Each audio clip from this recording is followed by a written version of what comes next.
Some things you pick up at an estate sale, you should just leave there. I know that now. I wish someone had told me that the summer I turned 28 and thought I was clever enough to turn other people's grief into a paycheck. The house belonged to a woman named Elda Vance. She died at 93, no children, no husband left living. The county auctioned her belongings on a Saturday morning in July. It was hot. The kind of hot that makes you feel like the air itself has intentions. I was there for furniture, maybe some jewelry I could flip.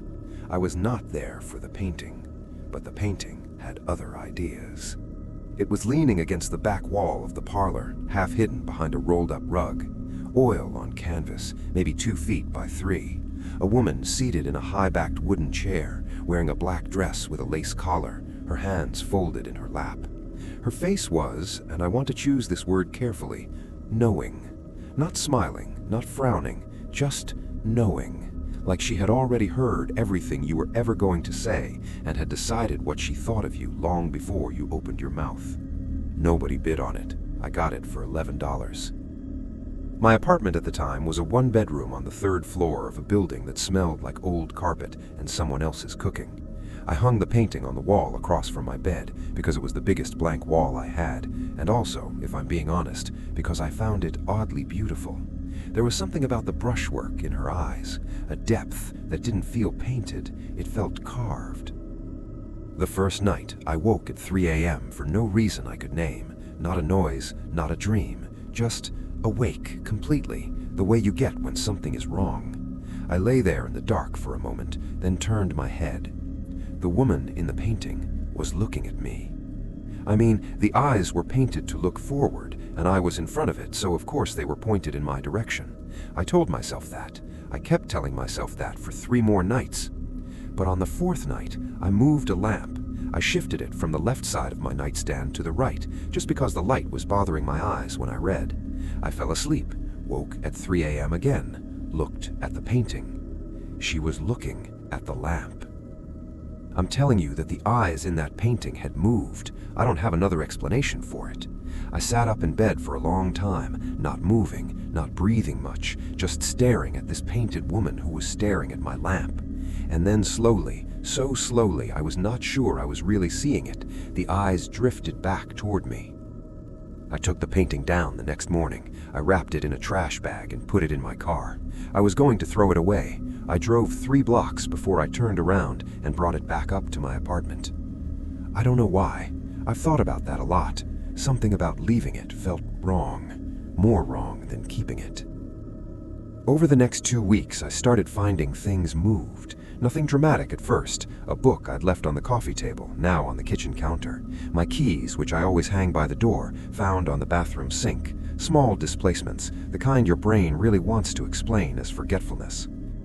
Then one morning I found my laptop open on the floor, and on the screen was a photograph I hadn't opened in years. It was a picture of my mother. She'd passed away when I was 19. In the photo, she was young, maybe 30, sitting in a chair in her parents' house, wearing a dark blouse, her hands folded in her lap. Her face was, and I want to choose this word carefully, knowing. Not smiling, not frowning, just knowing. Like she had already heard everything you were ever going to say and had decided what she thought of you long before you opened your mouth.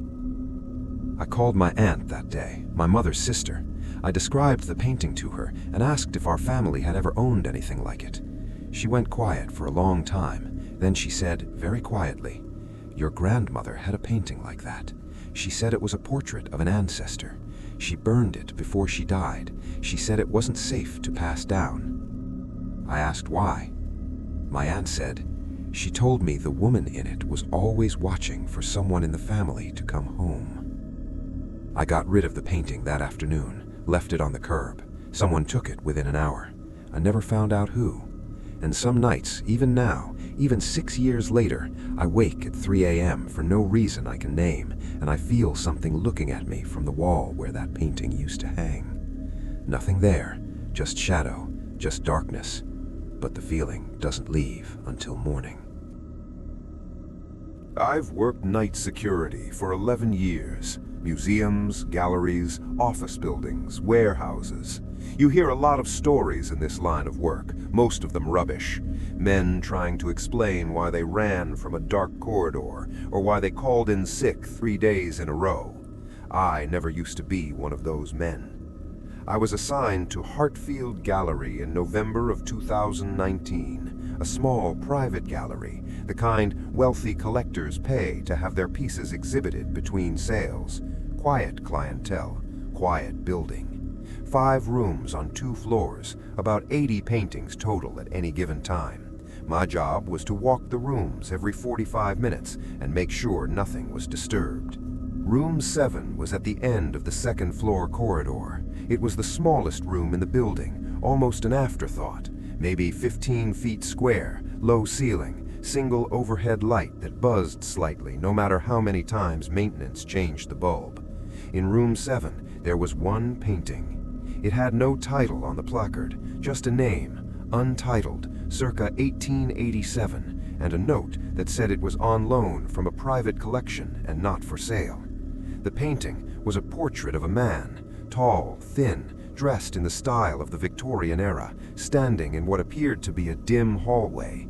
He was facing outward, and his expression was neutral, almost blank. His eyes were a pale gray that the painter had somehow made to look wet, luminous, almost alive. The first thing I noticed was that other guards didn't like to do the room 7 check. The morning crew, the evening crew, whenever I mentioned it, they'd shrug, look somewhere else, change the subject. I assumed it was just mood, building atmosphere, the buzzing light. My second week there, I came into room 7 at exactly 1:47 in the morning and stopped dead in the doorway. The man in the painting was not facing forward. He was turned to the right, his body angled toward the corner of the painted hallway, his head tilted slightly down, as if he had heard something and was listening for it. The expression on his face had changed. It was no longer blank. There was something there I can only describe as alertness, the kind of alertness an animal has when it's about to move.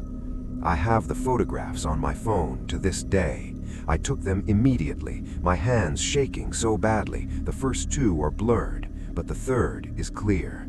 The third shows the painting clearly, and the man in it is absolutely not in the same position as the photograph I had taken during my previous check 45 minutes earlier.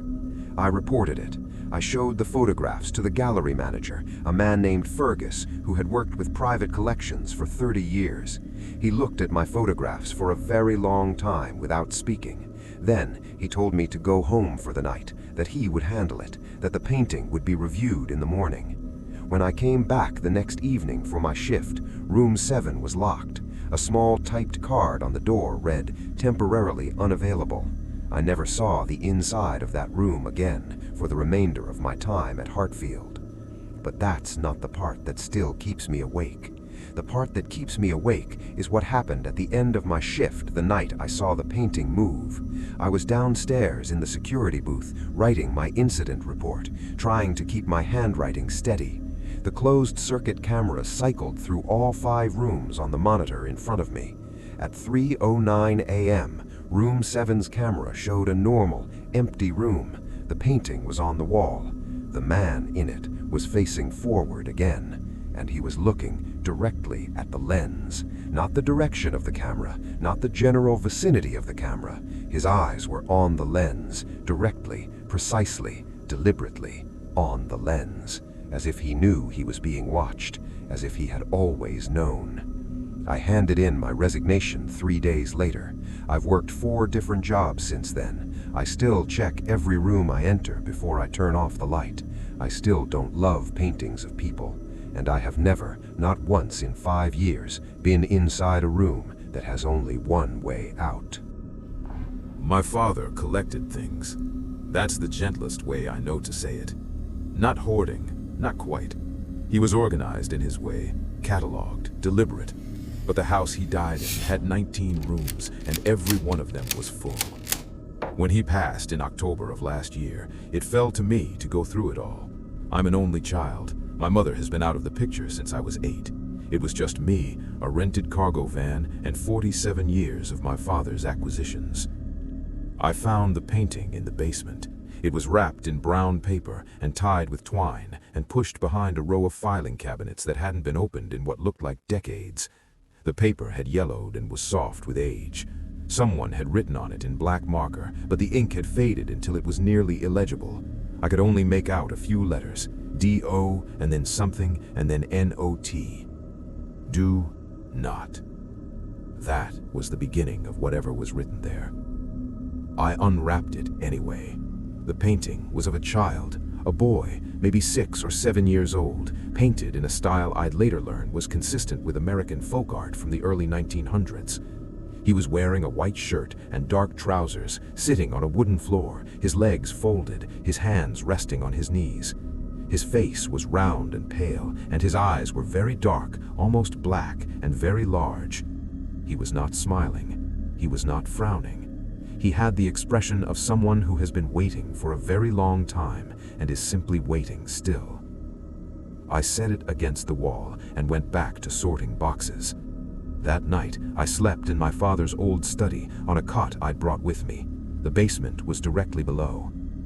I woke up at some point in the deep dark of the night, and I lay still and I listened because there was a sound.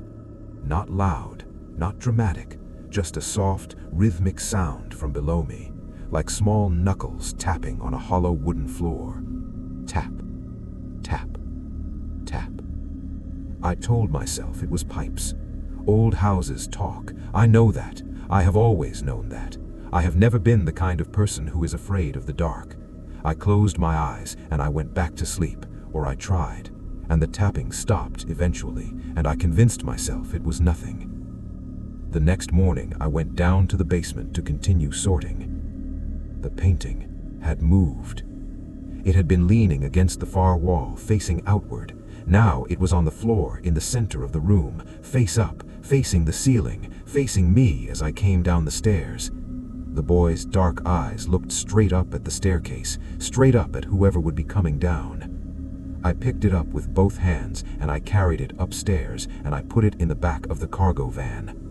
I drove it to a thrift shop 2 towns over.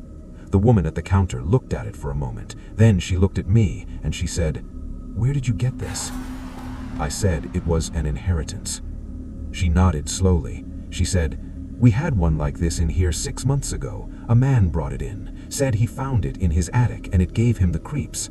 2 days later he came back in and bought it again, said he didn't know why, couldn't explain it." She looked at the painting one more time and then set it under the counter, out of sight. She said, "I'll make sure it's priced high," like that was a solution. I found my father's journals when I went back to finish clearing the house. 3 of them mentioned the painting. The first entry was from 1987, acquired the Elsworth boy today. Provenance uncertain. Previous owner warned me.